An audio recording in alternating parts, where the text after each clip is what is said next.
Good news! Since OneCoin is back on the news and the missing Cryptoqueen already released an 11th episode, proving that they're back for real, we're going to double down on our efforts. Starting today, we'll summarize 2 episodes a week to catch up with the new developments in Dr. Ruya's case. We hit the nail on the head on this one, and there's nothing left to do but let the roulette roll and see where the OneCoin story takes us. In this episode, we learn that OneCoin's internal slogan was the greatest company ever, and Jamie Bartlett travels to Sofia, Bulgaria, to look at Dr. Ruya's properties. This episode is free of mafia insinuations, it deals with the cultic aspects of OneCoin's entrepreneurial culture instead. We're also able to put a number on how big of a scam OneCoin really was. Spoiler alert, it was at least €4 billion big. Remember, you can download episodes directly from the BBC, or listen to The Missing Cryptoqueen through Apple, Spotify, or iVoox. The most exciting thing about The Missing Cryptoqueen is the sense of immediacy it conveys. It's a living and breathing podcast. The story was happening all around Jamie Bartlett and the team. The OneCoin people react to the missing Cryptoqueen's creation and, through social media, attack the creators with everything they have.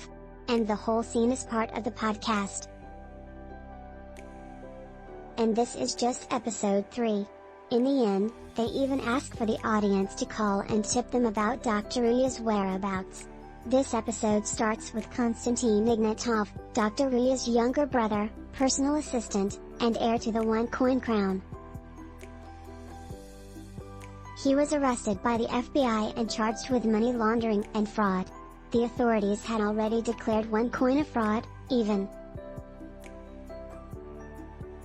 Surprisingly, when Bartlett and the team visit the OneCoin headquarters, they realize that the company is still open for business.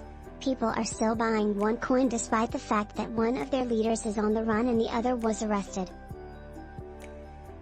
That leads us to the cult-like aspects of the operation. A faith-like belief justifies the disappearance of the leaders as a conspiracy to stop OneCoin. In the quote below, you will feel the silence while reading the description of the organization's offices. You'll feel the Dr. Ruya worship. It's just one step away from religion and very near a cult. Jamie Bartlett describes OneCoin as less a cryptocurrency and more like a belief system. An expert in that field corroborates the hypothesis. At one point we, once again, listen to Dr. Ruya's own voice saying the crypto scammers' slogan. In 2 years, no one will talk about Bitcoin. If you ever hear that, run.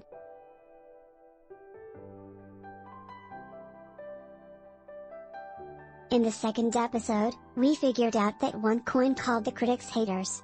In this one, we learned that the investors and employees are instructed to keep away from them Scientology style. Another surprising fact is that the second term OneCoin uses the most to describe its critics is Bitcoiner. Those pesky Bitcoiners, always causing trouble. We learn about the scale of the devastation that Dr. Ruya caused by hearing about the OneCoin victims support group. The victims are broken, they've lost everything and then some.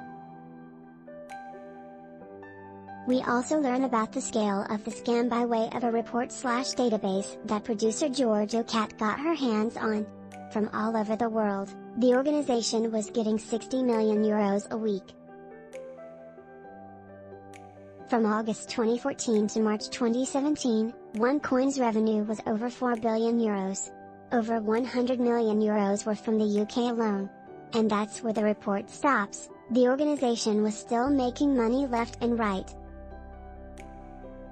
An anonymous witness describing the OneCoin offices, at its peak, it was about 50 people working in the Sofia office.